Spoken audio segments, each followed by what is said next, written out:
आज का वीडियो बहुत ज़्यादा अलग होने वाला है। आज मैं कहीं घूमने नहीं जा रही, आज मैं आपको कोई लेक नहीं दिखा रही, आज मैं आपको कोई स्टोर टूर नहीं दे रही और ना ही कहीं ट्रैक पे जा रही हूँ। आज करेंगे गुफ्तगू, आज करेंगे बात स्वीडन में नेचर की एक्सेसिबिलिटी की। स्वीडन बहुत खूबसूरत देश है, यहाँ के शहर भी बहुत ज़्यादा डेवलप्ड हैं, ये सब तो आपने देखा ही। लेकिन स्वीडन सिर्फ इस तक लिमिटेड नहीं है। स्वीडन एक अलग सोच है, स्वीडन एक अलग मानसिकता है और यही सोच और मानसिकता स्वीडन को एक बेहतरीन देश बनाती है। तो मैंने सोचा कि बहुत ज़रूरी है कि हम स्वीडन की मानसिकता की भी बात करें। आपको शायद लग सकता है कि मैं बहुत घूमने जाती हूँ, जो कि मैं जाती हूँ, लेकिन मैं आपको बता दूं कि अभी तक एक भी वीडियो बनाने के लिए मैं अपने शहर से बाहर तक नहीं गई हूँ। ज़्यादातर वीडियोस बनाने के लिए मैंने बस आधा पौना घंटा ट्रैवल किया है और कुछ 2-3 वीडियोस होंगी जिसके लिए मैंने 2 घंटा ट्रैवल किया है। स्वीडन में नेचर का एक्सेस एक लग्जरी नहीं होता है, स्वीडन में घूमना एक लग्जरी नहीं होता, ये एक बेसिक राइट माना जाता है। यहाँ पे हर इंसान के घर से 10 मिनट दूर ही कोई ना कोई ऐसी घूमने वाली जगह होगी, जैसे कोई लेक हो गया, कोई जंगल हो गया, कोई पार्क हो गया या कोई झील हो गई, जहाँ वो घूमने रिलैक्स करने जा सकता है और रोज़ जा सकता है। यहाँ पे एक लॉ है जिसे कहते हैं ऑल मैन्स रैटन। इसका मतलब होता है हर इंसान का पब्लिक एक्सेस का हक, और इस लॉ के तहत यहाँ के हर इंसान को नेचर का फ्री एक्सेस है, बिना किसी रोक टोक के, बस नेचर को नुकसान नहीं पहुँचाना है।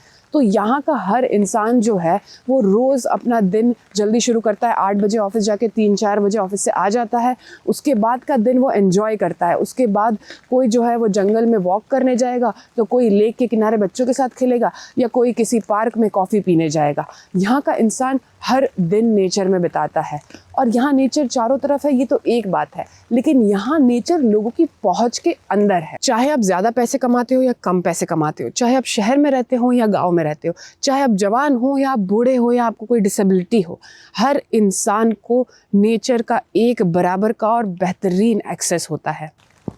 यहाँ नेचर या घूमना कोई इवेंट या कोई ट्रिप नहीं होता, यहाँ नेचर घूमना इनके रोज़मर्रा की ज़िंदगी का हिस्सा होता है। अब बात करते हैं इंडिया की। इंडिया में नेचर एक लग्जरी है। आप कह सकते हैं कि नहीं भाई, इंडिया में इतनी ज़्यादा घूमने वाली जगह हैं, इतना खूबसूरत है हमारा देश। बेशक इंडिया बहुत खूबसूरत है और मैं तो कहती हूँ कि इंडिया में इतनी ज़्यादा खूबसूरत जगह हैं कि अगर हमने ध्यान रखा होता तो यूरोप के सारे देश मिला के भी हमें टक्कर नहीं दे पाते। लेकिन अफसोस कि अब ऐसा नहीं है, हमने उन जगहों का ध्यान ही नहीं रखा। इंडिया में कोई बहुत पैसे कमाता है, अपर क्लास है या उससे ऊपर है, तो वो तो साल में 2-4 छुट्टी आराम से ले लेता है और घूम के आ जाता है। लेकिन आज भी ज़्यादातर लोग हमारे देश में उतना ही कमाते हैं कि महीने का खर्चा चल जाए, तो उनके लिए घूमना तो एक सपना ही है, एक लग्जरी ही है। और अगर आपके पास पैसे हैं और आप घूमने चले भी गए तो फिर से आप आ जाते हैं उसी ज़िंदगी में, फिर से आप साल भर इतनी ज़्यादा हसल, इतनी मेहनत करते हैं साल में वो 2-3 छुट्टियों के लिए।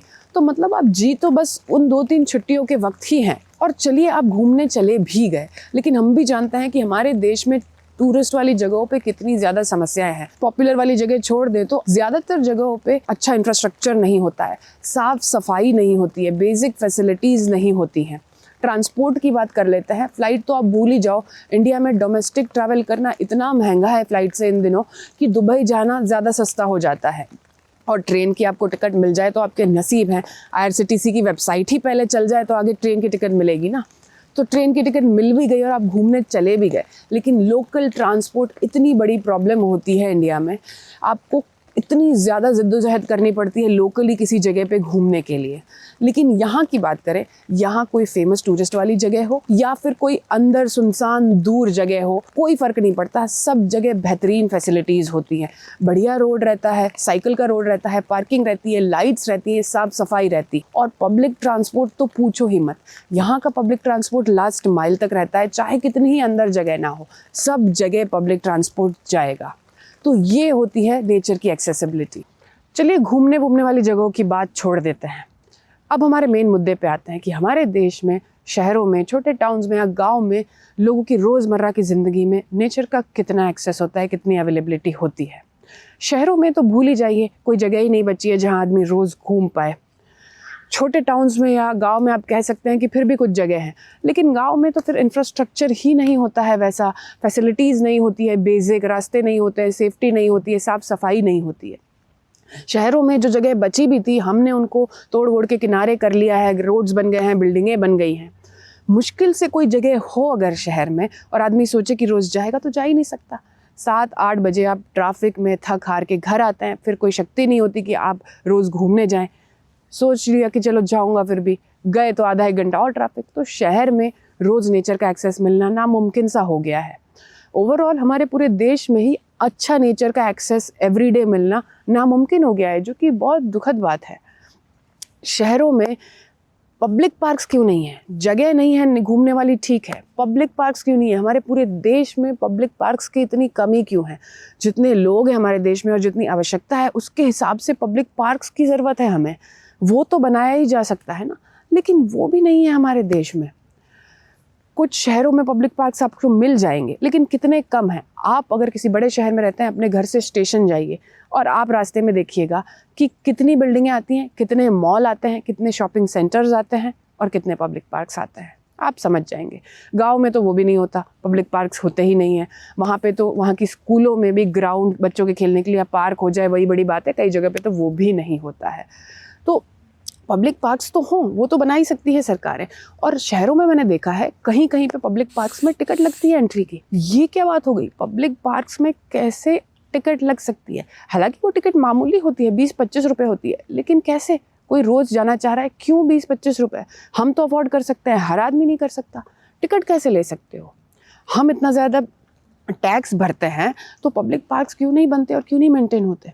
आप बोल सकते हैं कि उन्हें मेंटेन करने के लिए टिकट ली जा रही है, लेकिन यहाँ पे तो मेंटेन हो रहे हैं, टिकट तो नहीं ली जा रही है। मैं इंडिया में 30% टैक्स भरती थी, जो बहुत ज़्यादा होता था। यहाँ पे भी लोग उतना ही टैक्स भर रहे हैं।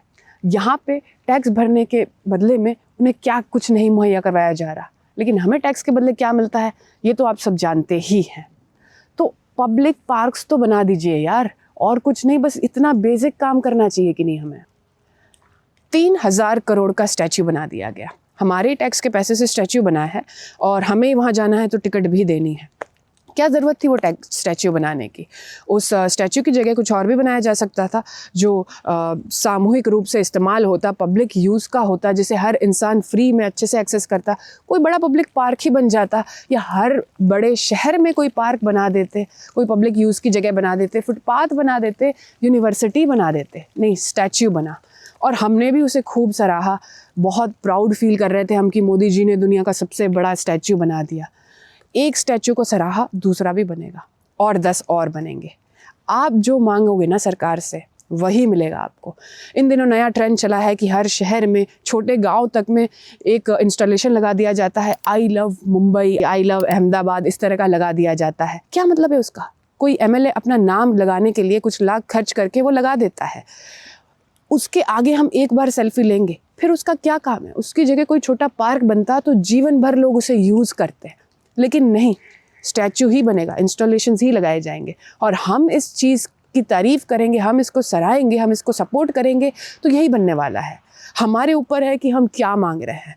हम मांग के देखते हैं इनसे कि पब्लिक पार्क बनाइए, फुटपाथ बना दीजिए, पेड़ पौधे लगाइए, हरा भरा कर दीजिए शहर को, या आप हवा साफ़ कर दीजिए, या एजुकेशन दे दो बहुत बेहतरीन।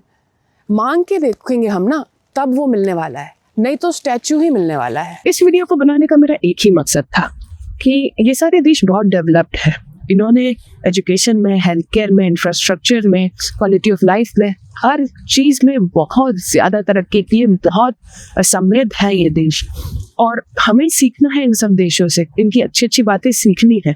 हमारे देश को अभी बहुत सारे हिस्सों में डेवलपमेंट की ज़रूरत है, लेकिन हम अपने से जो पीछे देश है उन्हीं से कंपेयर करते रहते हैं खुद के कि पाकिस्तान से तो इंडिया बहुत बढ़िया कर रहा है। हाँ, कर ही रहा है, लेकिन पाकिस्तान से तो हम हमेशा से ही बढ़िया कर रहे हैं, तो ना तो उससे क्या कंपेयर करता है? आप बड़े देशों से कंपेयर करिए। खैर, ये मेरे ख्याल थे और आपके ख्याल इससे इतर हो सकते हैं बिल्कुल, तो आप अपने ख्याल मेरे साथ कमेंट्स में ज़रूर शेयर करिएगा और वीडियो अच्छा लगा है तो लाइक शेयर सब्सक्राइब कर देना। मिलेंगे फिर अगले वीडियो में, तब तक के लिए बाय बाय।